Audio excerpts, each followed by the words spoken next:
right, welcome back again to the show. And the Times says police swoop on criminals in Accra, arrest 156 suspects, including 11 foreigners. We'll take a look at that story.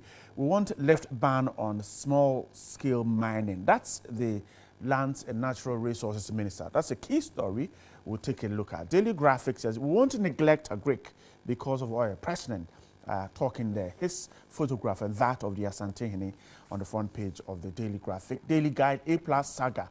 The inside story comes with a photograph of all three of them here. The Custodian has a story that we will also take a look at. Korle-Bu CEO's bitterness exposed. Unibank cancelled contract with his Holy Trinity Hospital. This photograph is here.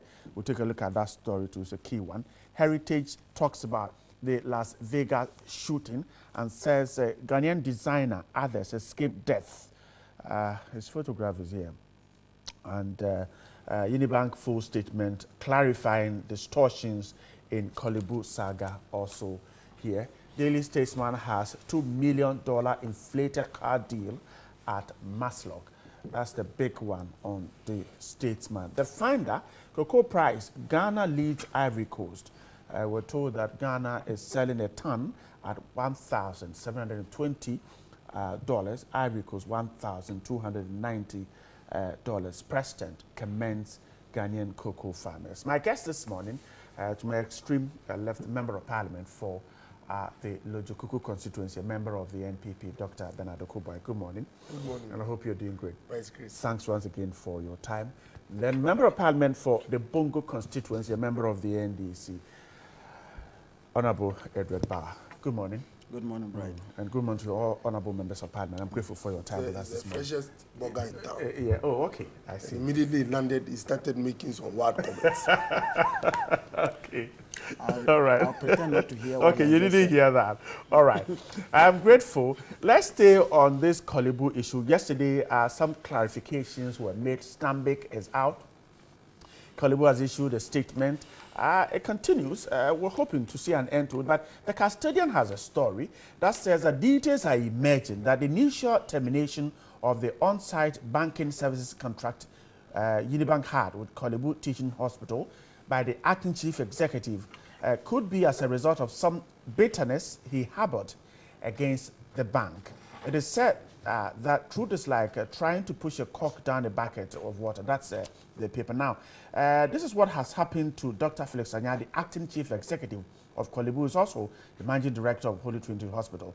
Now, management of Korle-Bu Hospital initially terminated a contract with Unibank and maintained that of Stanbic, claiming the former could no longer collect revenue. However, Korle-Bu, in a statement issued by the PR, said it was rescinding a decision to terminate the contract without giving any reasons. But Dr. Anya's bitterness against Unibank, according to information gathered, can be traced to a 1st September 2015 letter the bank wrote to his hospital, giving 3-month notice to terminate a service agreement between them. Unibank had noticed discrepancies in bills submitted by the facility in respect of its medical facilities used by staff of the bank. Now, we're told that a CTFM online story stated in part that in a post on Facebook, the MP said, that's the MP for Futu, Dr. Anya was using Kwame A+ in a cowardly attempt to besmirch the two presidential staffers. Now, the two deputy chiefs of staff were accused by A+ of corruption in the Korle-Bu saga, if you remember. Now, A+ has since apologized. Now, the CTFM online story is quoting Mr. Afenyo Makina saying that Dr. Anya is using A+ to destroy the very government that has given both of them space in public life. So that is the story so far. It says that management of Unibank has also issued a 4-page press statement for Ghanaians to judge. We're told that their contract is still intact. They have been asked to continue their work. But the Custodian story is suggesting that the Korle-Bu CEO simply brokered a contract because he was peeved with Unibank for having also terminated a service contract they had with his hospital. Yesterday, the health minister was also not too happy with Dr. Anya's decision to go ahead and abrogate a contract without his knowledge when there was no bank, there was no board in place. That is some of the details emerging from the story so far. Honorable Bauer, let me start with you. I thought you start with them because they know much about this. No, it's not matter of who knows. Okay, don't worry. But the custodian is insisting that all these are happening because the chief executive of Korle-Bu, who also has a health facility, is simply peeved with Unibank for deciding to abrogate a service contract the bank had with the Holy Trinity Hospital. What do you make of this? Thank you very much, and then good morning to your viewers, and good morning to the overlord of Bongo and the constituents, my constituents that I have there. They have been of great support, and just on Sunday, we celebrated our New Year. For us, the New Year is a fire festival, that is Zambini festival. Yeah. And we celebrated it. It was a very grand one, so I want to congratulate everybody for making it to yet another traditional New Year for us. You realize that when you were reading the last part of the story, when you indicated that the minister had asked why a contract was abrogated without his knowledge. When there was no board in place. What business does he have in doing that? But this is a management issue. And you can't be at the ministry and be teleguiding how management works. That being said, let's go back to the details. I just wanted to clear that off. When I just saw it, I laughed over it. Look, what is this whole idea of this A+ wahala? We got up and heard that there were some accusations made against two persons at the presidency. That's the two deputy chiefs of staff, about their interference in the management of Korle-Bu. The gentleman who did that had alluded to corruption. I think the president then decided that the CID should be involved in this. The CID comes.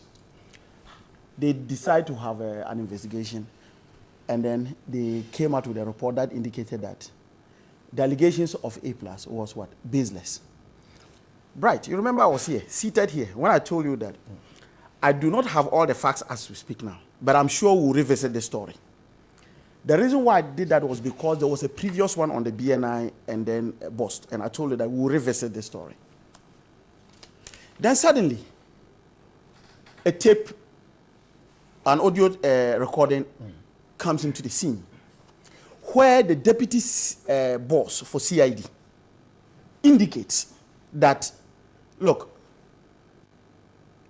as for the corruption aspect that you spoke about, what we went to Korle-Bu to observe is not far from what you said.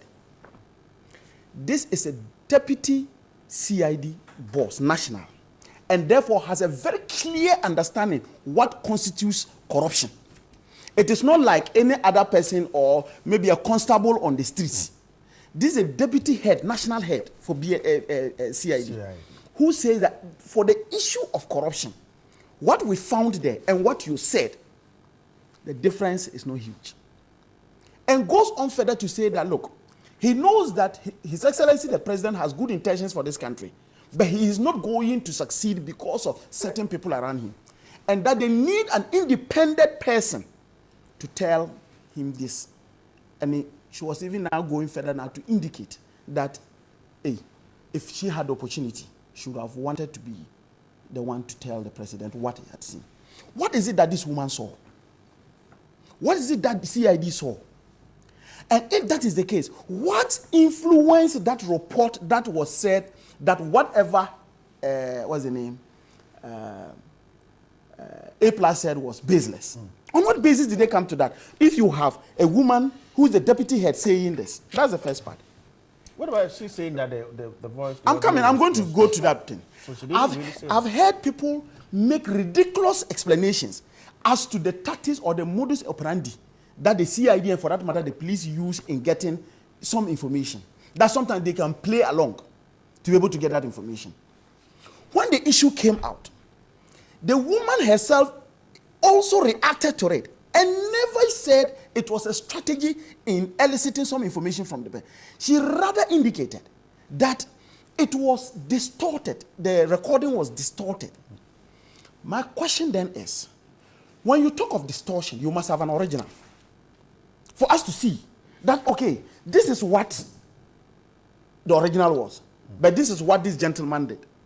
I say this because it has become part of the cliche within the NPP to always indicate that whenever there's a recording that comes out that is distorted. You remember the Osafo Mafu's case, where he indicated that whatever he said in Eastern region was distorted. And consistently we asked, okay, we agree that it's distorted. What is it? Where is the original? For us to make a comparison. This one too, we have the same thing. But now let's come back to certain issues again. At Korle-Bu, we are made to understand that this thing has to do with what we call that an end-to-end hospital revenue collection software. And that it is something that has been happening over a period of time. Because I'm told that since 2008, they have been outsourcing the collection of revenue to an external body. That HFC was once there, Merchant Bank was once there, and all of them, their contracts have been abrogated at one point or the other because of lack of performance. And with the current one, you had a situation where when there were about 6 or how many companies that came about, five banks or something. And on the basis of that, based on the process that, or the procurement process that was made, Stanbic was top, and then Unibank was fourth. I'm just saying what the hospital had indicated. However, by some funny means, they decided to engage the first and the fourth. My question then is, what the second and third, what happened? Unless there is something, and for me, I always indicate that we do not have the full facts, and maybe this thing is just a rolling story. At one point or the other, we'll get to know the details. Because I can't imagine why you have the first and fourth being hired to perform a job. The story then further goes on to indicate that it appears there was, even though Unibank disagrees with that, that there was an opportunity for them to make some presentation on the current software that is being used. And that it is on the... They said they were never invited. Yes, so Unibank said they were never invited. Even though Korle-Bu said they did invite them. They did invite them.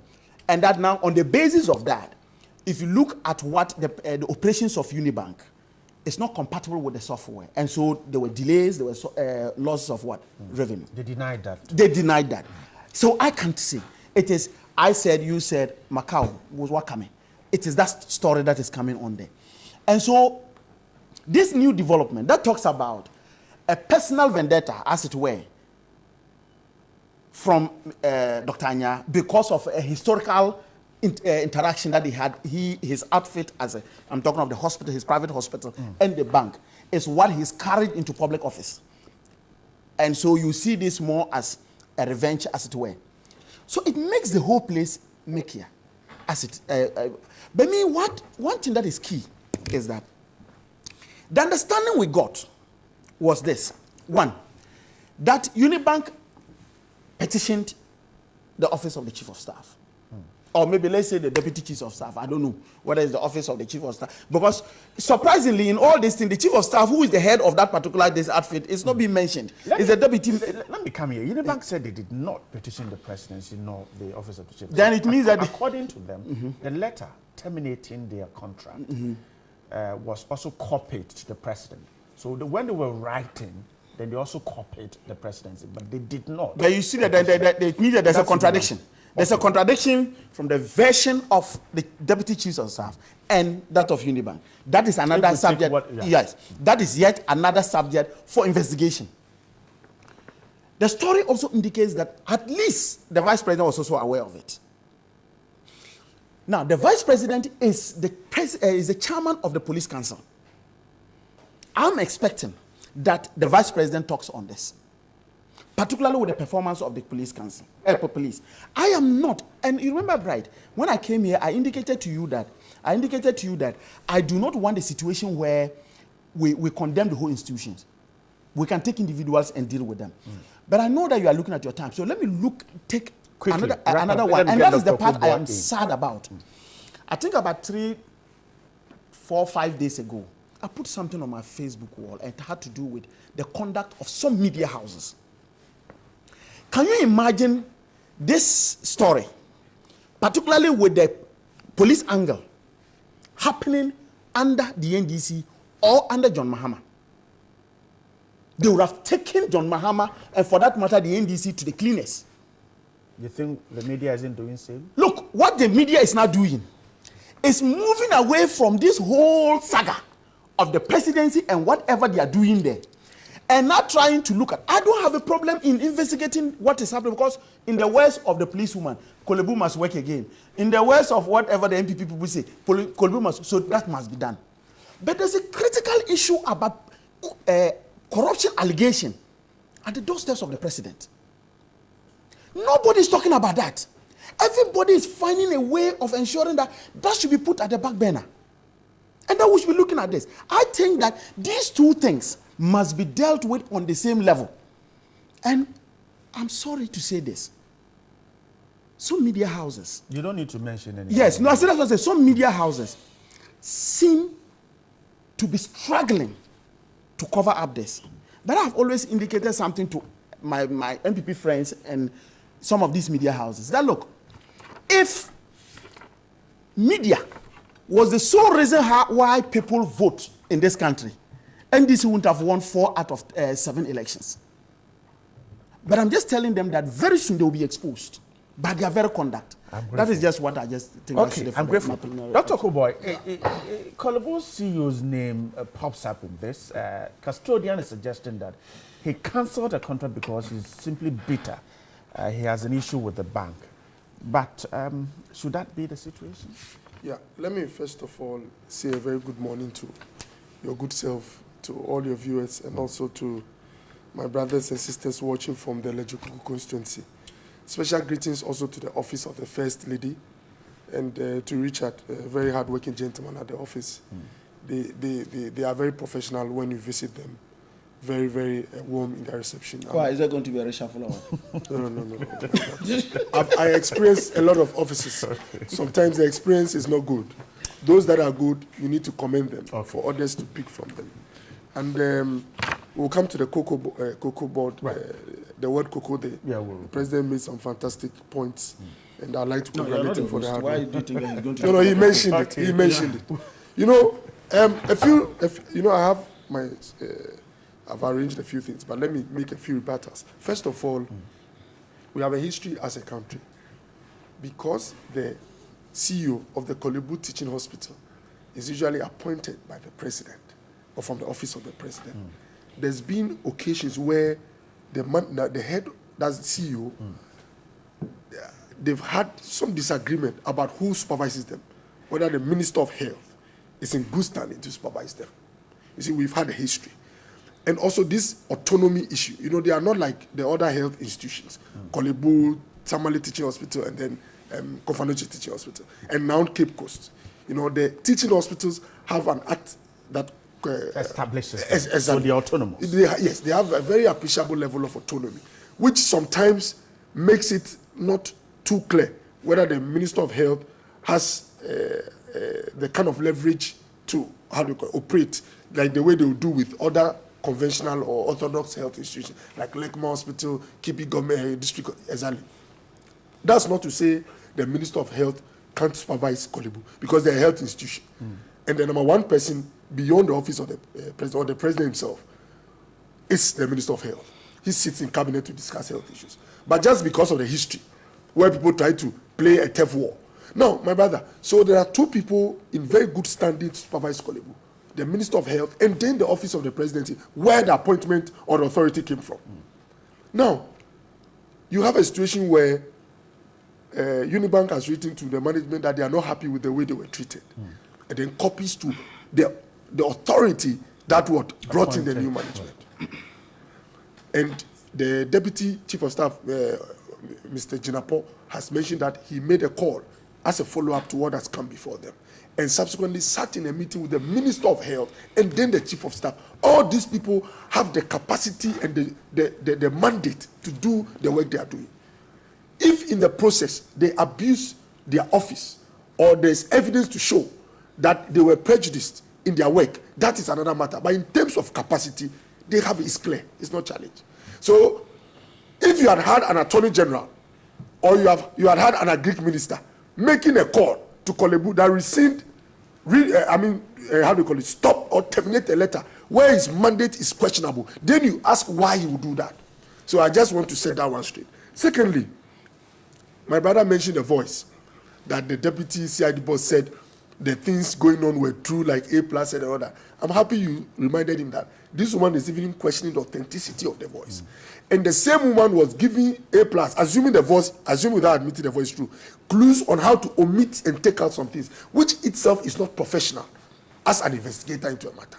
So as for her conduct, I will not even like to, because the more I go into it, assuming the voice is true, it will not be to her benefit.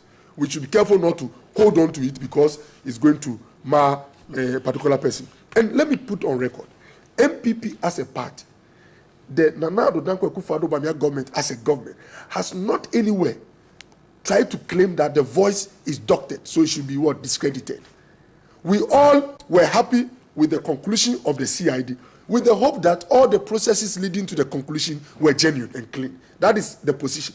But looking at the voice that came, assuming it is true, it is obvious that taints the credibility of the report. You understand? And if you watch the conduct of this government, anytime the government makes a move, and reasonable people, a lot of people, when I say like the conclusion is that this must be revisited, the government always tries to revisit. So, you see, this free exchequer, when it came, one key policy instrument was that if you fail now, if you had failed, you can't enter, you are out, and then quickly. A lot of people, even within government, said this is not too good. And immediately, there is a re-entry route. This same government has had other... but BOST was looked into. You have an obsession with BOST, but BOST was looked into. So let me come back to the point. So the government, obviously, is ready to also endorse any government that all of us, cabinet will sit. People have mentioned Shraj. Others have mentioned some. Even I was on a program with one of my brothers from the NDC. He said BNI was more credible to do the report than the CID. I said, hey, my brother, today because CID has issues. But the bottom line is that we, as a government, we are interested in a report that is very credible, so that we can agree that nothing went wrong. But as we speak now, with the conduct of A+, with the submissions he's made, with some of the police statements he made, he's made a lot of allegations. But it is difficult, let's be honest, to pinpoint to a hard evidence that shows that these two gentlemen were corrupt.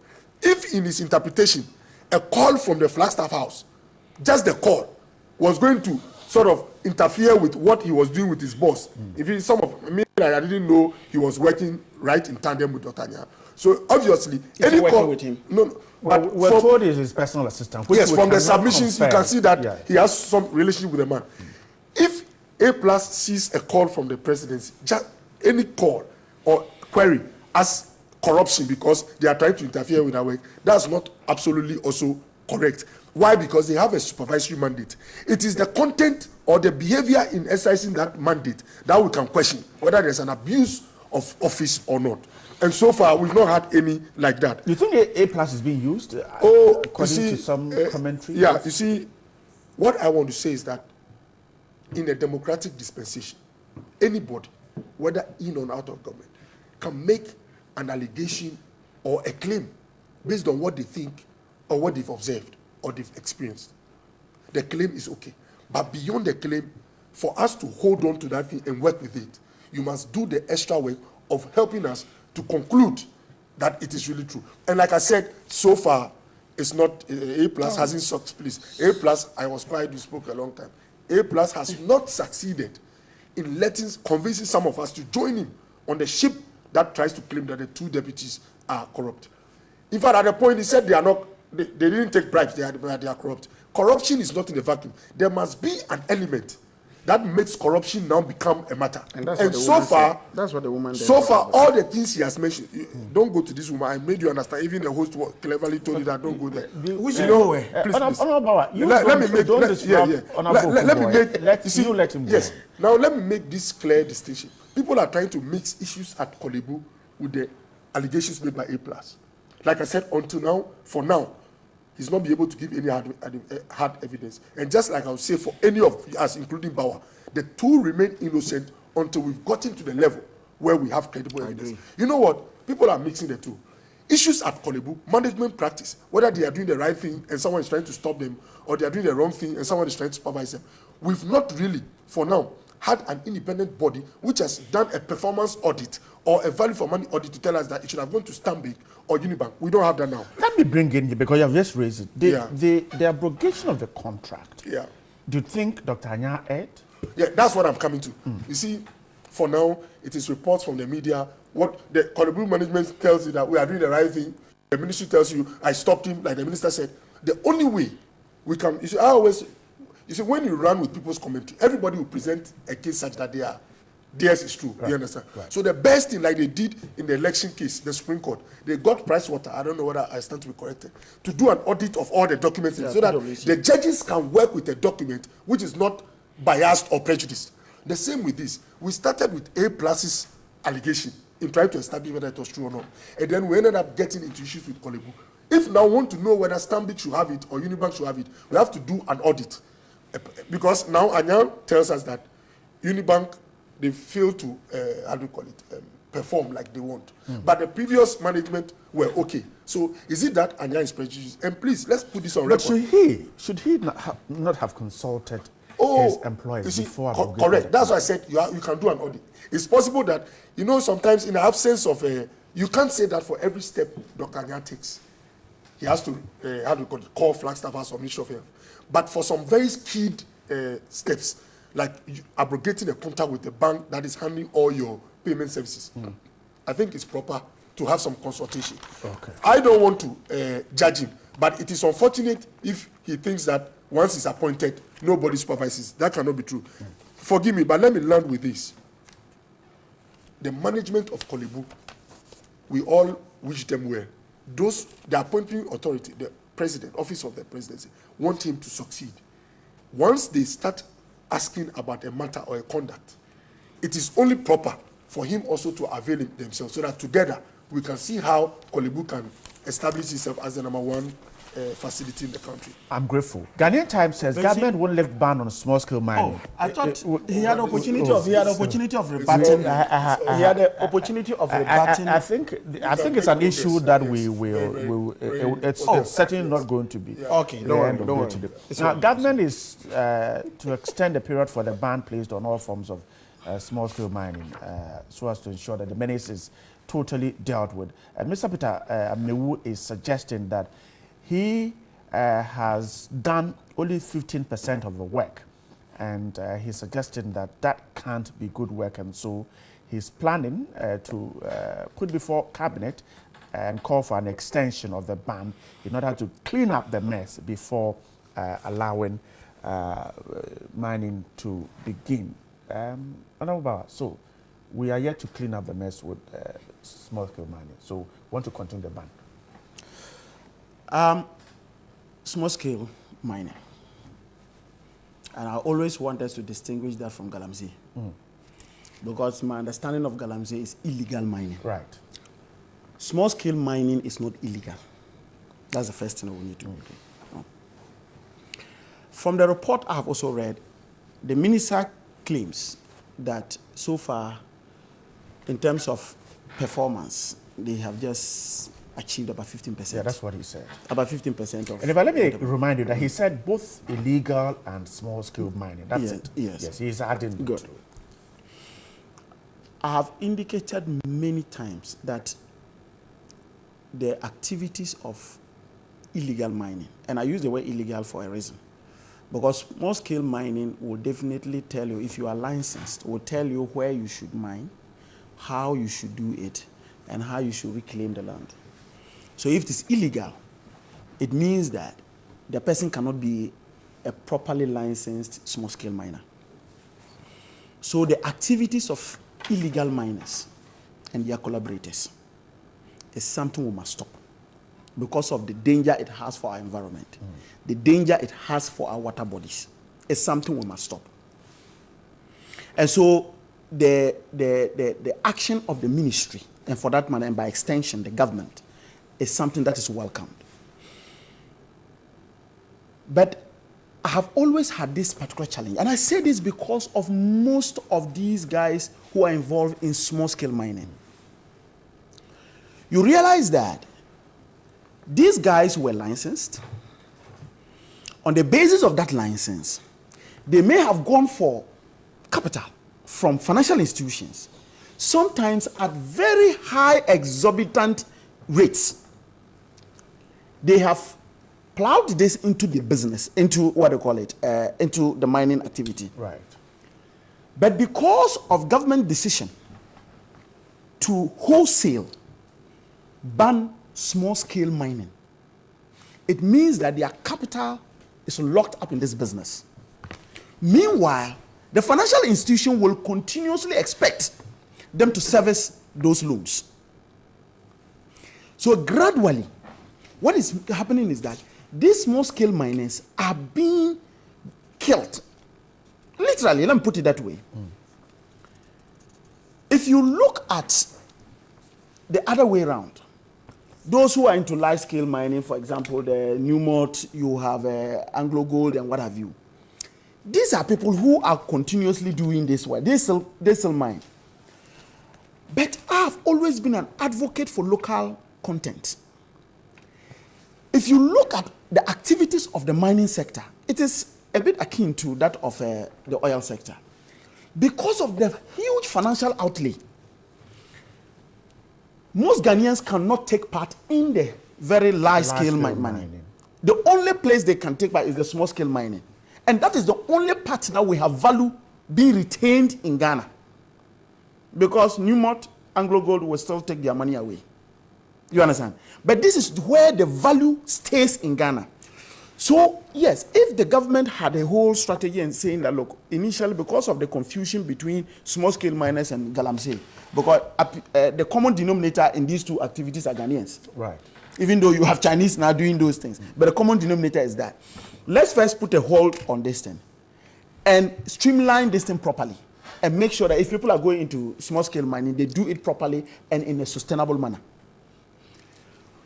But if from January or February up to now, the ministry has failed in streamlining this and to allow small-scale miners who are doing the right thing to go back to business, what you are doing is that you are collapsing a lot of Ghanaian homes. You are collapsing a lot of jobs.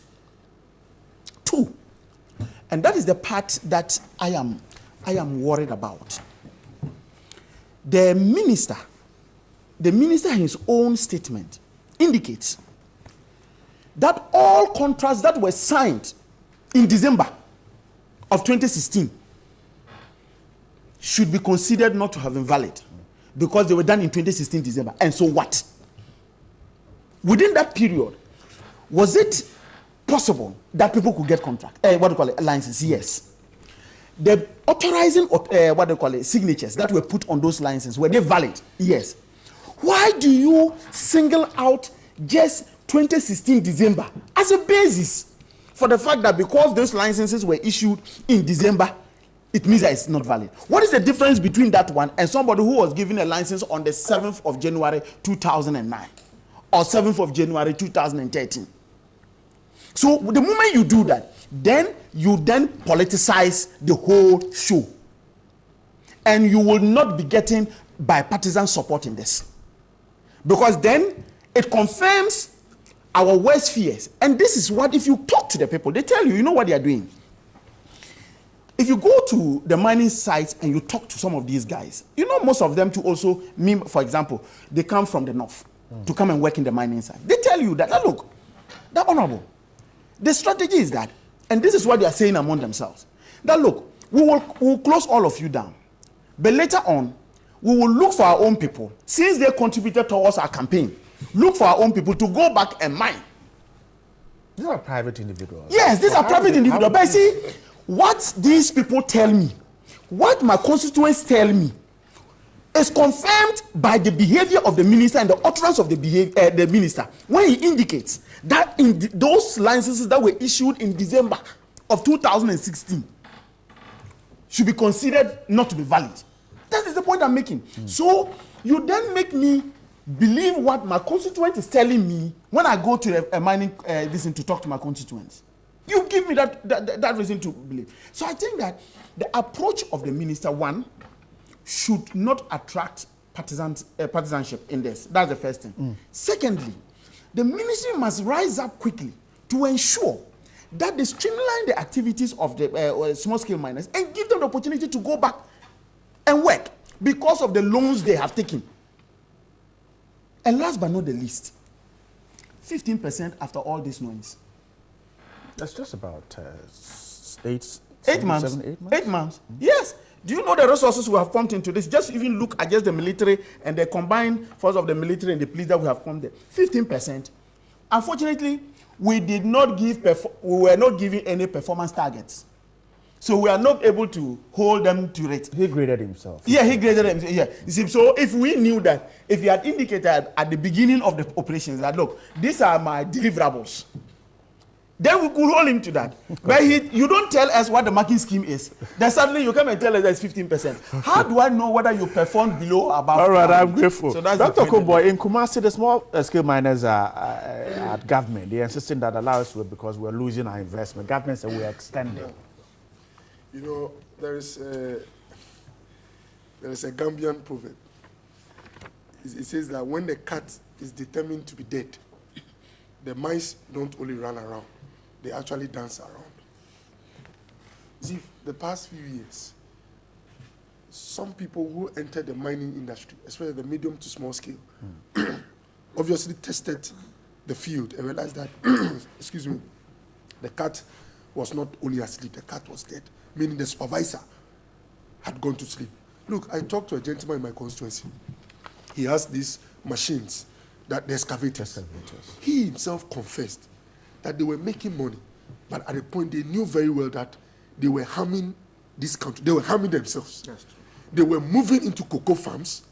Within days, acres, hundreds of acres, they just raised everything down after giving some coins to some of these cocoa owners because they hadn't seen money bulk like that.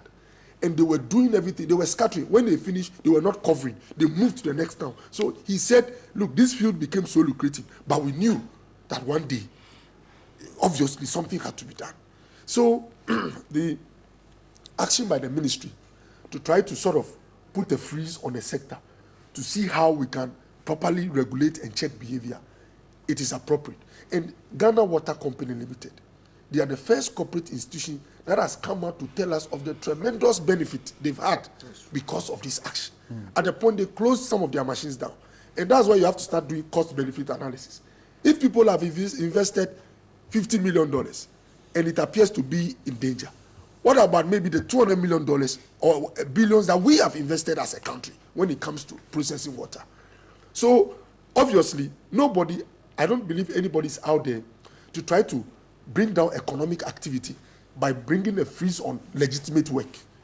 But when a field has become mad by some unscrupulous people, it is in the interest of those who are genuine, those who have gone for the loans and all that, for the system to be sanitized. It's like drugs, pharmaceuticals. When they introduce the hologram and you pay a little, some complain, but at the end of the day, it helps to keep out the fake medicines. So I agree with my brother Bawa that the time too cannot be indefinite. We cannot wait forever for the ministry to try to finish all the work they are doing before genuine businessmen can start work. You understand? So, and if you watch, the minister is asking for extension of time. Right. Because he admits if the ban were eternal, he wouldn't ask for an extension.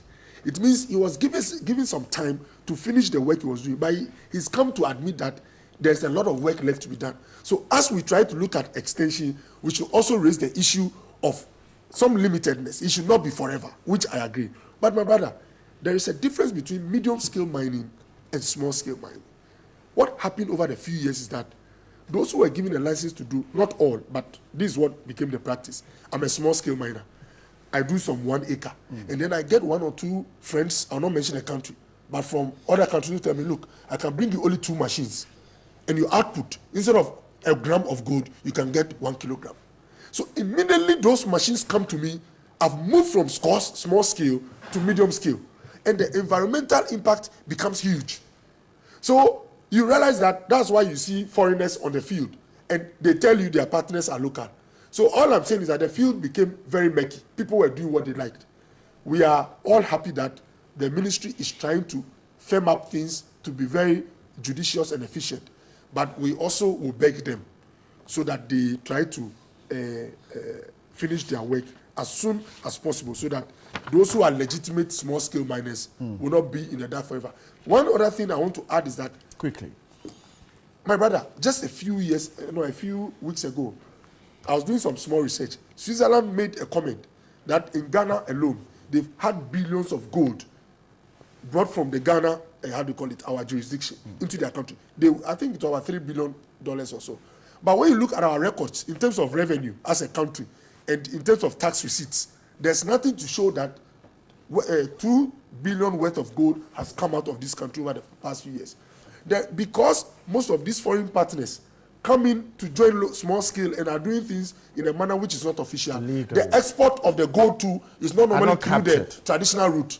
So when we sanitize the system, we stand the chance of increasing especially our forex, so that our current account situation will be better, and the economy as a whole can benefit. All right, I'm grateful. Johnny, good morning once again. Thank you very much. And let's check out some of the messages on WhatsApp. It says, good morning, TV3. Most of the towns in the northern region are experiencing power cuts since last Friday. Nanado's government should not make the same mistake that the previous governments committed. They should start looking for solutions for the problems, before they become bigger. Good morning, Johnny Amaya Bright. Please tell NPP and Nanado to stop talking about empty treasure and post newly trained teachers, because we are losing our training as teachers. So we are tired of the lies every time. Abubakar from Boko. AU Farouk in Tamale says, good morning to you all. Are we safe in this country when those to fight corruption are now covering up corruption? The police CID department must bow their heads in shame. You say, Dumso, Dumso, Dumso every day in East Mamprusi district, Gambaga to be specific. Why? You want to know. Are we not Ghanaians? God help us. Daniel Tia Wuni from Gambaga. Hi, Bright. Good morning. Good morning, TV3. Happy 20th anniversary to you. May you not only be the best in Ghana, but be compared to Al Jazeera, the CNN, and the BBC. I pray that come your 21st birthday or immediate future, TV3 will be airing more Islamic programs, and not only the Kutuba. Okay.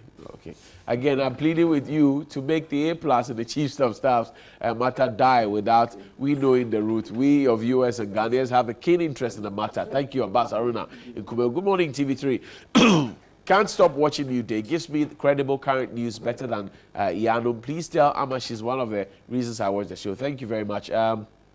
Good morning, NewDay. Why should the SHS time limit be extended to 4 years? Currently, there are no textbooks. Facilities is a big blow. Currently, pupils are sleeping in classrooms, etc. So just imagine where the pupils will sleep when it's extended. They should provide the needed things. 4 years of SHS is needless, you say. And good morning. Thanks to President Nanado for putting smiles on the face of people of the Upper West. Water, they say, is indeed life. We're grateful to your for your support. And just 9 months old in the office, we can feel the change we voted for. The people of the Upper West say, Ansuma to you, Mr. President, from Alaji Mponi Iwa. Teacher Kujo in Chobodom Adanta says, Ghanaians, NDC do not have any stand in Ghana again if the way things are going on. What is their message to Ghanaians for 2020 elections? Because the free SHS we promise is going on. The one district, one factory has been launched. The one dam, one village is also ready to move on. Just 9 months, MPP took power from NDC. MPP and 9 months in power is far better than NDC 8 years into power. This is just the beginning. Ghanaian President Nana Akufo-Addo, we welcome you to the Northern region and all the best, you say. Thank you very much. Kumi Michael, that should be our final one. It says, please, I want to know from the Ministry of Education and the GES when the 2017 newly trained teachers are going to be posted, because we completed in August and the government promises us that we're going to be posted early, but we have not heard anything from them. Bright, in the history of Ghana, we have not seen this high level of corruption and cover-up in any government. This level of corruption made a police officer sick Oh Lord, deliver us from this corrupt government. Theodore out there. And Idrisu AB Fuseni says, good morning, Bright. Based on the issues that are coming out from A+ corruption allegations against the 2 deputy chiefs of staff, it's made me believe that the Flagstaff House is not the gateway for corruption. That President Akufo-Addo must get to stop this around speaking as if he's still on the campaign platform. Thank Allah in GM projects. Okay, thank you very much. And the corruption in this country, in this current MPP government under Nana Akufo-Addo is at an all-time high. No single week passes without one form of naked corruption scandal or the other being exposed. The government has institutionalized corruption. You say, God save Ghana from MPP, Baba Musa. Senior Bright. Okay, John. I'm saving myself from the set now. I'm grateful. I wish we could get into the cocoa issue, but I'm told we have run out of time. No, just give us a minute. I mean, there's one thing you want to talk about cocoa. I want to talk about the car power ship that we're told that it's been connected to the national grid. Yesterday, the pen was also dealing with the cocoa issues. There's one important thing we have to do this morning. 10 seconds. Which is to say Aiko to all cocoa farmers. Their hard work has been invested in a lot of giants in this country. A lot of people who have had education up to the tertiary post-degree level have benefited from the largest, the work of cocoa farmers. Someone was saying that beyond Ekwafo Hall and Cocoa Clubhouse, what has their money been used for? What we forget is that when we talk about the GDP, I'm happy about what I say, the market value of our economy, a significant proportion, exactly.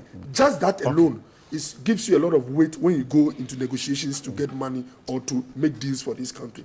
And let me land by saying that I am grateful that there's been a policy shift in this current administration to allow the Ministry of Food and Agriculture to be the supervising ministry of the cocoa sector and not the finance ministry. Okay. This to ensure that there is coherent, absolute, comprehensive supervision, not just the monetary aspect, but the policy aspect. Very, very critical. Okay. All right. Yeah. Okay, but quickly, on the car park. Yeah, so I shake myself for what he has said, even though the last part I don't agree, but I won't go there. You see, the car power thing, you know, we're told that they hooked in about over 400 megawatts of power now to the grid. There's one thing I want to talk about, and that has to do, you remember when the first car power came under the NDC, there was a guarantee we were supposed to pay, and that guarantee was meant to bring the plant in, and there were 2 units, so that's 50 million. So that was 100 million. If you remember, Amin Anta, who is now the Deputy Minister for Petroleum, if you remember, the Minister for Energy was Wache Jako, all said that this was simply a wrong deal. How come that for a private sector bringing in this and we're going to? Is not like oh, no, I'm coming. Oh, I'm coming. Yes. I'm wrapping up. So let me make my point. So 100 million. Yeah. You know now how much they are guaranteeing? 174 million.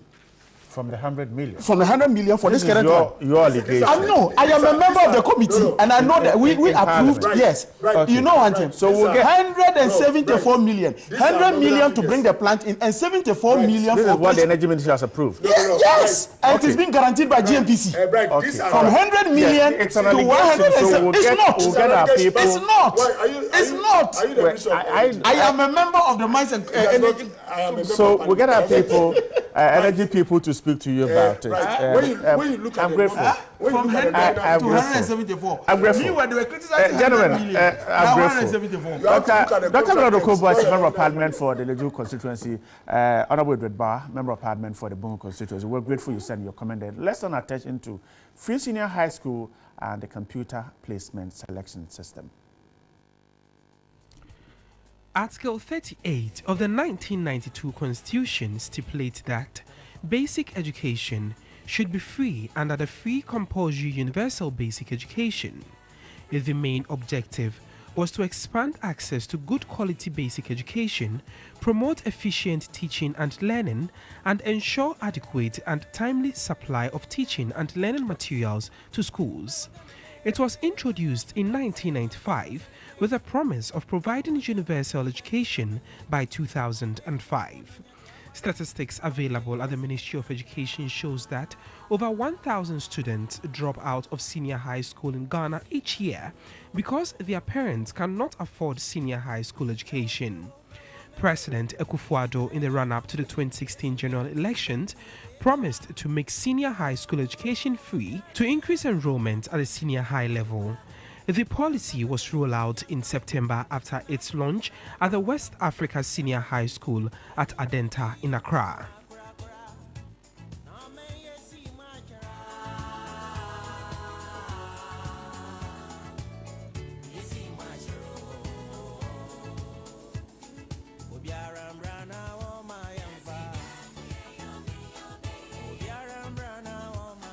Study and work hard, and avoid all negative tendencies so that you grow up to be responsible citizens and assets to this nation.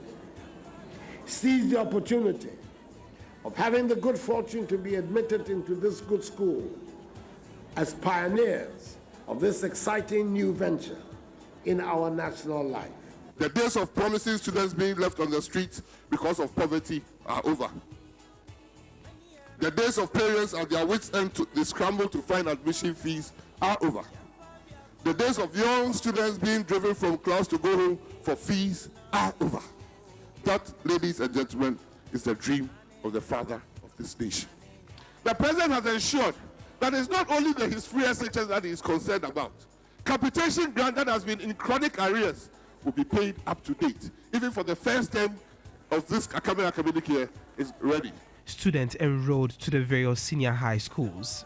But there were challenges, mostly with the computer placement. You make mistakes, and when the mistakes are there are lessons learned which are fed back into the system. So you have to come rectify. The child didn't choose this. We are teachers, so we are not parents. We have come to represent some of our students because the schools we chose for them has been changed. You see that after choosing the school, somewhere in July, YF will come out with this thing that confirm the schools that you've chosen on your phone. Okay, when they confirm, some of them had their schools changed. So whose fault? It is the fault of those who are doing the placement.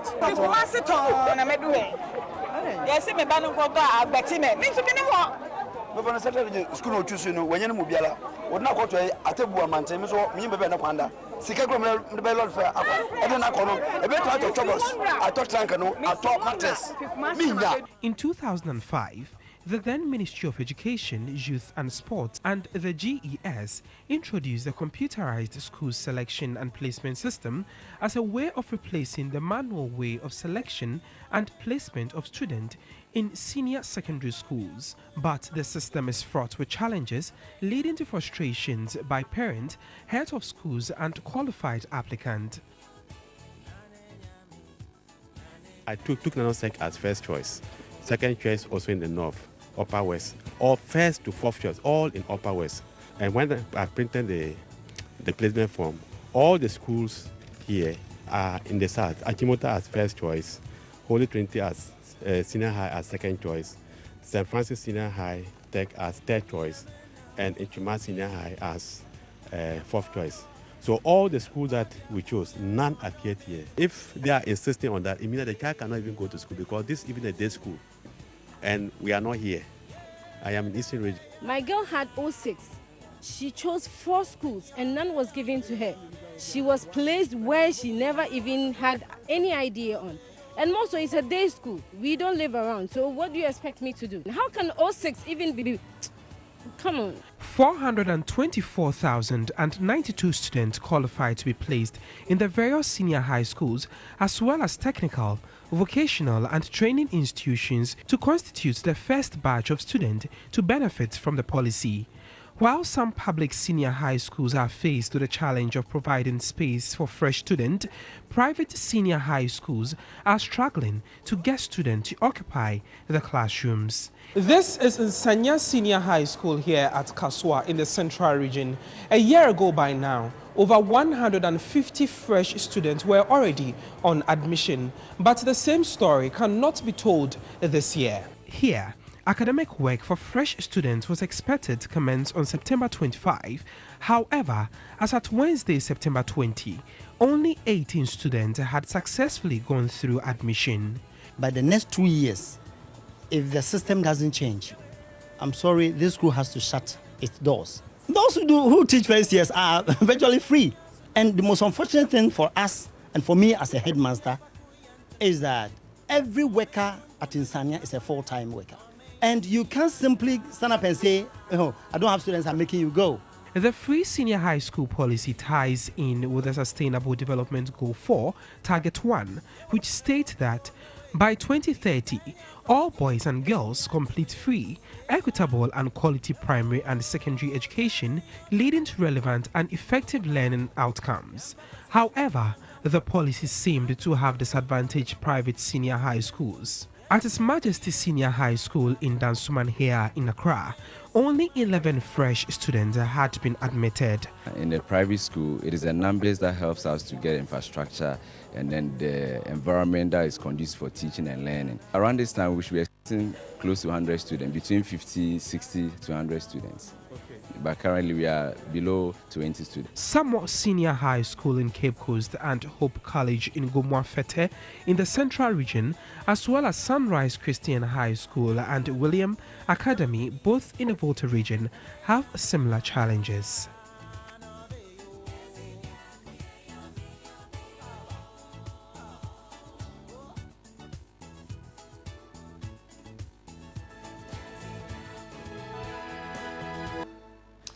Thank you very much for joining us then. Happy birthday to you, Sewa. Sewa is our Eastern Regional Representative on Ghana's Most Beautiful. It's a birthday today. So if it's your birthday today as well, we wish you all the best on this very momentous occasion.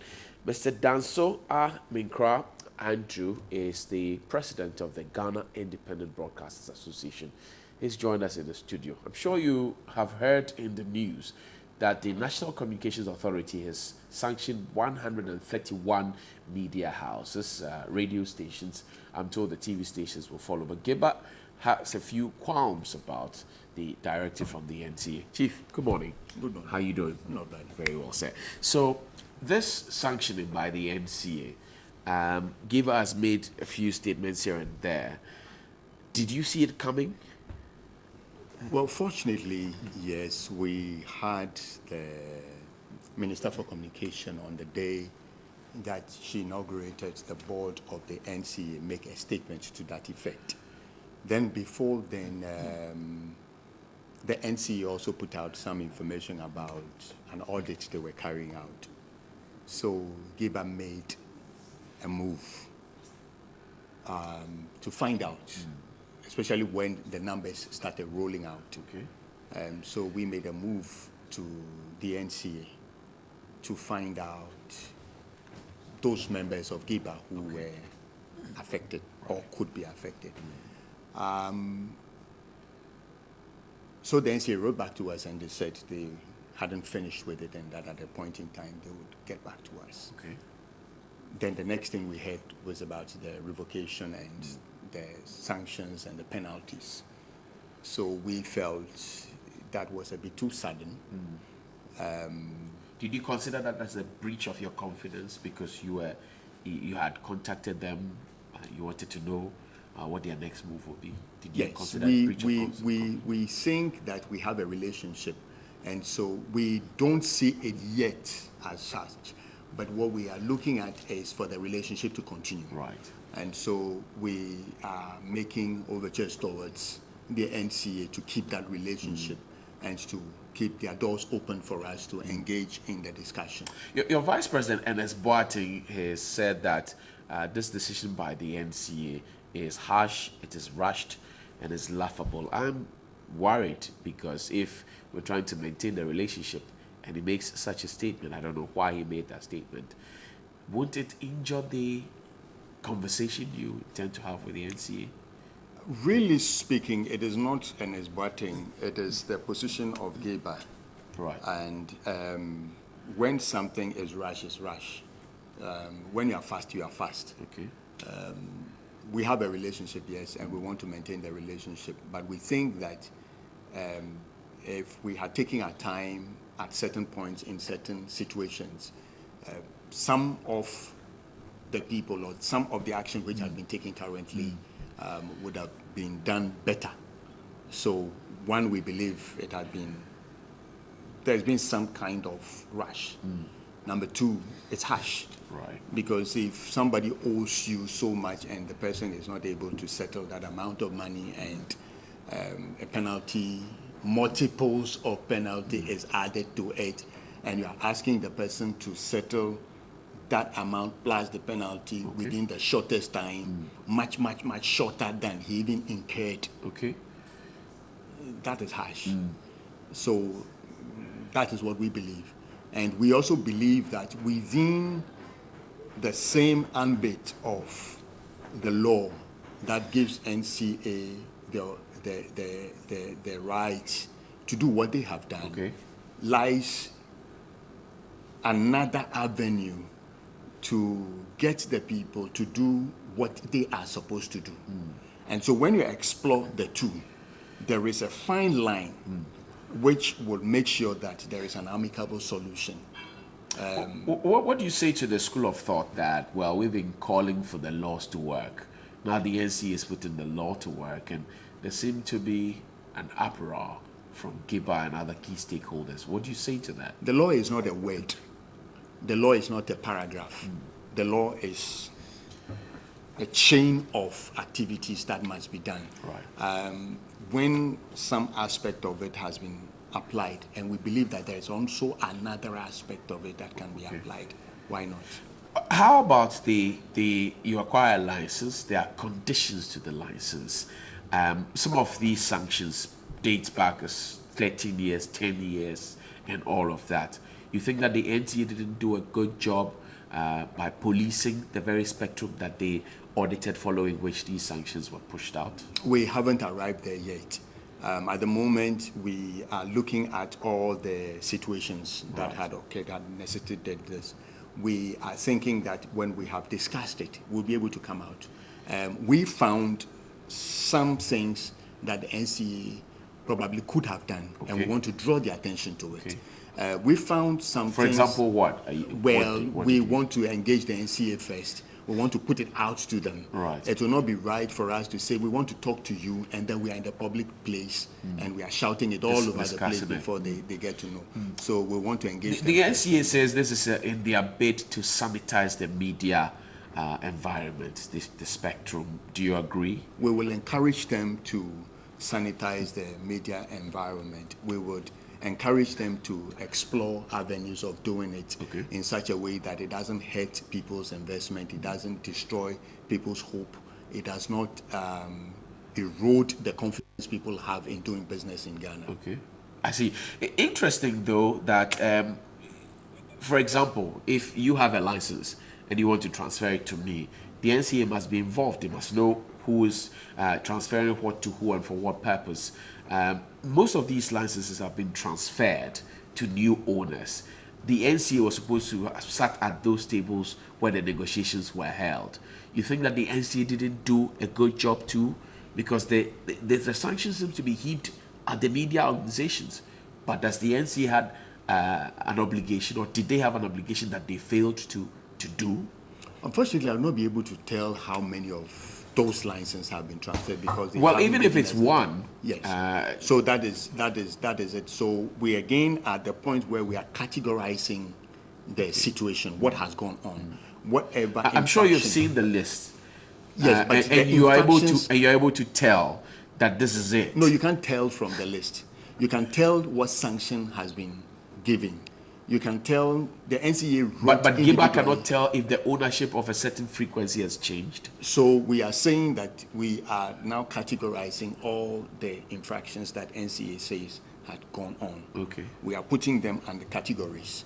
We are looking at the matter case by case. We are putting them together. We'll sit with the NCA where we believe they have to take a second look. We'll give them the opportunity to take a second look. I'm told there's a 30-day grace period. Yes. And time is running very fast. Yes. What are the timelines that GIBA has put into this categorization, speaking with the NCA? We want to beat the 30 days. You want to beat the 30 days. Are we close? By what percentage are we close to? Well, the 30 days? we are looking at when the letters went out to them. That is when the 30 days started. Right. And so we are still within the 30 days, and we want to make sure that we do this before the end of the 30 days. The minority in parliament says 5,000 jobs or maybe more are being threatened if these sanctions happen indeed. Do you side with that view? Well, that is what they said, but we in Giba believe it is more than that, and it's not just even the current jobs, but even it has effect on the future. Yeah. What will be the next line of action for Giba? We will be talking to the NCA. We are hoping to get the opportunity of meeting with them very soon. Okay. When that has happened, we will put out some information in the public domain. Then we are also hoping that by close of work tomorrow, we should be able to get out some information, the outcome of our meetings. Some part of it has been discussed already on radio, but we will put together a whole document and then we'll take it up. Is this, in your opinion, as president of Giba, a slap in the face of free speech? I'm not sure we have come to that discussion yet. Yes, it is in public domain. People are saying it is a slap in the face of free speech, but we... Giba doesn't see it as that. Where stations are being shut down. No, we haven't come there yet. I mean, the fact of the matter is what you see from here is not what I see from where I stand. Okay. So if you are closer to it and you see it, probably when I get to where you are standing, I may see it or I may see it differently. Right. But for now, what is important to us, and so we don't want to get into this aspect of the discussion. For now, what is important to us? That's what the public is thinking. It's because of where they are standing, so they see it like that. So would you settle their doubts? It is where they are standing, that is why they see it like that. They look up to you for leadership, direction, and vision. So when we get there, we'll see if we also see the way they see it. Are we close to getting there? I believe we are getting there. We are getting there. Yes. To having a slap in the face No, of free speech. that is not it. We are getting to a certain stage where we'll be able to tell that this is what is happening. Now, for instance, if we engage the NCA and they see eye to eye with us, right, and what we are requesting for to allow our members to work, where is the public stand and where is our stand? Our people will be back in work. You understand me?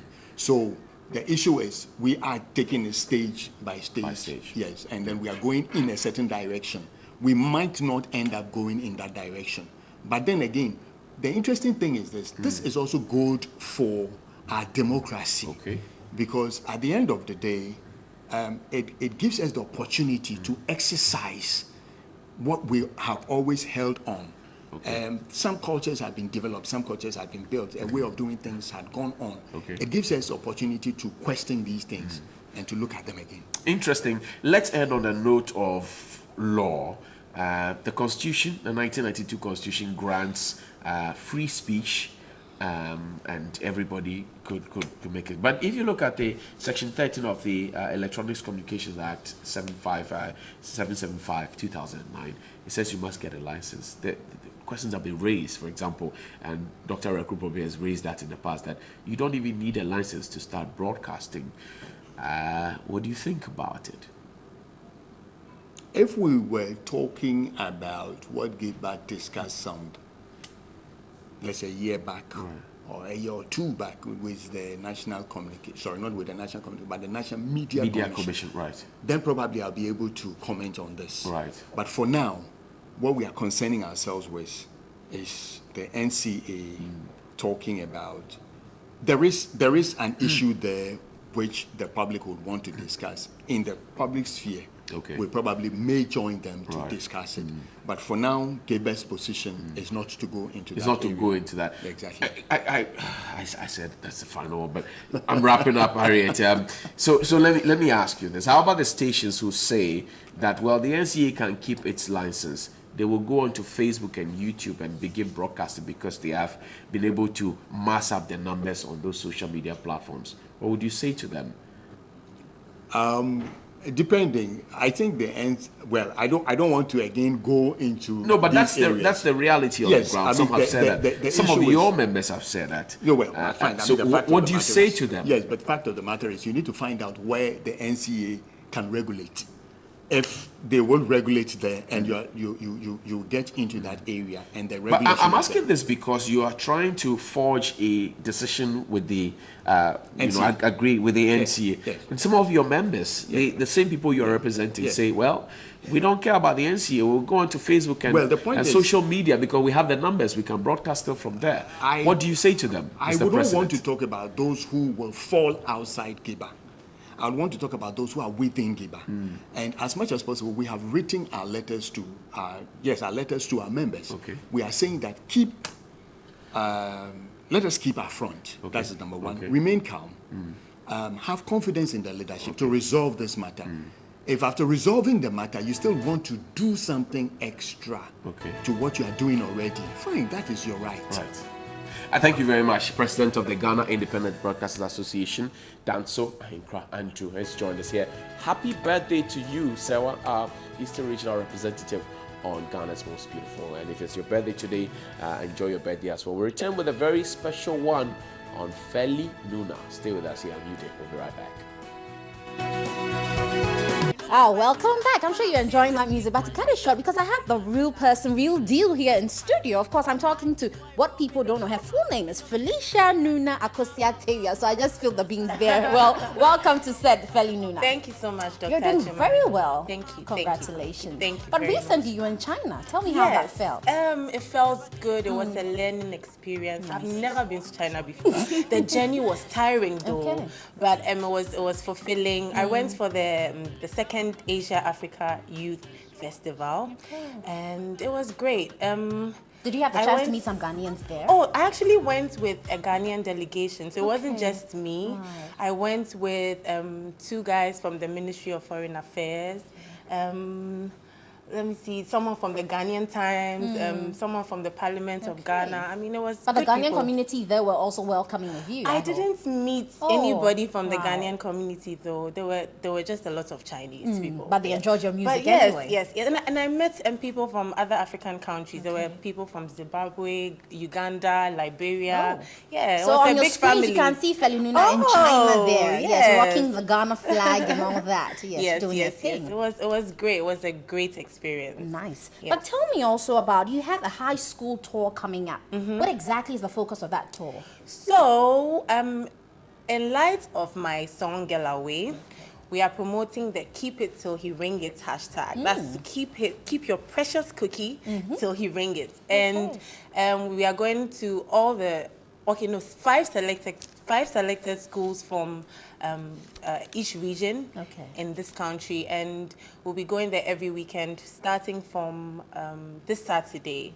So I'm going to Ghana Secondary School this Saturday, and just to preach the message of Girl Away and to advise the young girls and guys to be more calculative with their sexual lives. Very well. Yes. So more calculative with their sexual lives is the key. Yes. And because most of them, I mean, as of now, most youth indulge in sexual activities. They do. That is the truth. They do. And we have to talk about it. Yes, so you have to talk It's about nice it. to- You don't need to be close-minded about sex. I mean, it's the new century, the new age. So talk about it and spread the word and inform them. Yeah. But for you, I'm interested in knowing how you broke away from your lifestyle, because I know you've mentioned before that whilst you were in school and people knew they wanted to be lawyers, doctors, you weren't too sure, but you actually admired tomato traders. Yes, I did. That was because of my mom. She used to leave me with a tomato seller and go around and shop in Makola.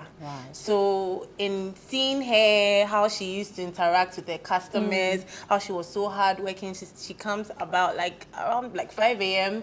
and is there till evening, carrying the goods, everything. I just admired her zeal and her hard work. So yeah, that's it. And I'd like to do something farming related though. Okay, I mean, but maybe definitely not in the selling. future. No, not selling. Yes, Anyway, yes. then finally, you've also been, nominated for Tertiary Role Model Star of the Year for Yes. Ghana Tertiary Awards. That's it. That's a mouthful, right? It is. It is. Tell me, how do you feel being nominated for such an award? It feels good. I'm in my little corner doing my thing, one and corner. then my one corner. Oh God, I just saw the police and military guys doing it, and it's crazy. I can't even talk about it. But yeah, and yeah, so I'm in my little corner doing my thing, and then you see people recognize you for what you are doing. It's very humbling and great. Yeah. And so finally, what do you have to say for the young people out there who want to, you know, venture into the music industry? It's hard work, guys. It's hard work. It's not all the flash and the glamour. It's hard work. So just keep pushing and keep doing you. And originality is key. Right. Yes, be yourself. Stay true to yourself, and then just do push you. on. Yeah, just do you. Where do you see Felinuna, the brand, in 5 years? Woo! Amazing stuff. It's going to be great. Big platforms. My music is going to be all around the world. I always say I'm a Ghanaian musician, but I do world music. Right. So I want everybody everywhere to appreciate my music. So yes, we're going to just push the Felinuna brand and Ghana to the world, and great awards, great platforms, meeting amazing people. Yeah. Definitely, guys. I've been talking to Felinuna, even though the time is short. I hope you enjoyed it. She'll be hitting the high school, so those of you there expected to see her brand out there. And I hope that she's educated you some way, somehow, and you're inspired to do what you do and to do it best. Anyway, guys, we'll take a break. We'll be back. Stay here with us on NewDay. When you get music like this, man, you just move to it. And happy birthday to technical producer here at TV3. God knows Udo. Yeah. I just love his name when I see it on the end credits. Yeah. Or like when he does something, God knows. Before he does, God knows. Anyway. So it's God knows. Happy birthday to you. Happy birthday to you. Obroni Koko, I mean, why most best fair? Well, is it because of German blood or maybe my ancestry. Anyway, and happy birthday to Eastern Regional Representative as well. Sewa, it's your birthday today. That's Sewa in your short, in the blue. Birthday. Yeah, solid lady. Huh? She's improving a lot of the Eastern region. Okay, so let's see. Okay, so that's Sewa. I want to get a standalone photo of her, but you have to close this. And photos, yes, her photos are not showing. I don't know why. So we'll find her and share with you. But it's a birthday. Happy birthday to you, Sewa, and may you live long. Be a good girl. Be a good girl.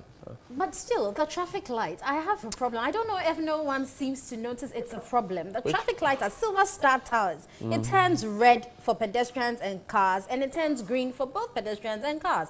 That is not right. If it can be fixed, is it MTTU we speak to? I'm not even sure. MTTD, urban roads as well. All of you, please go there. If it's your daughter who's supposed to cross that road and my car is moving, maybe I won't know. Anyway, so that's it. But how come I couldn't find Sewa's photo? Anyway, but we're wrapping up the show, Senior Bright. Right. You have not wished God knows Kodo a happy birthday. Because he doesn't believe he has a birthday. I don't remember last time he celebrated a birthday, so I'm a bit. Is he a good? Every human being has a birthday. Maybe because God knows, realized that people are wishing other themselves birthdays. He decided to tell us to wish him a birthday too. So. Oh no, I doubt. I doubt. No, but at least if that reminds him that his birthday is there, that's a good thing. I mean, then we've done well. Okay. That's for you, Brian. Well, anyway, if you've forgotten, TV3 is still 20. They're still celebrating. That's why things are changing on the scene or here. Maybe God knows, just realized that TV3 is celebrating its birthday. Yeah, so he has. He's also celebrating. So that we can count the years as they go by. Okay. Today, God knows what happened. That's the man in charge of the technical production. Yeah. He's a great guy. Yes. Anytime he did it, he's there. He's a good guy. Anyway, we're waiting for the party. Yes, and Honorable Yanka's book launch comes up this weekend. Yes, it's a very interesting book. We've had the chance to read. Tomorrow we'll share some more bits of the blurb and some of the things in the book with you. He's a remarkable gentleman. And on the 6th of October at the AUCC 5:30 p.m.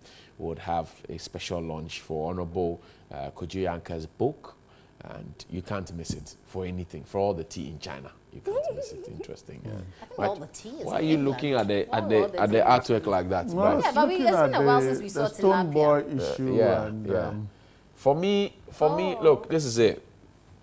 Stone Boy, that's the dentist's and her back has been chided by knife. Yeah, she's bleeding. And an angel carries her to safety, and another angel fights and that stone boy there looking on.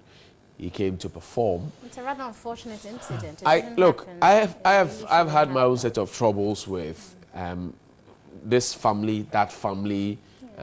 You know, BIM Nation, SM, money, this, that. You see, and we're told that, oh, well, it comes with the culture and the tradition of the genre called dancehall that they're trying to portray.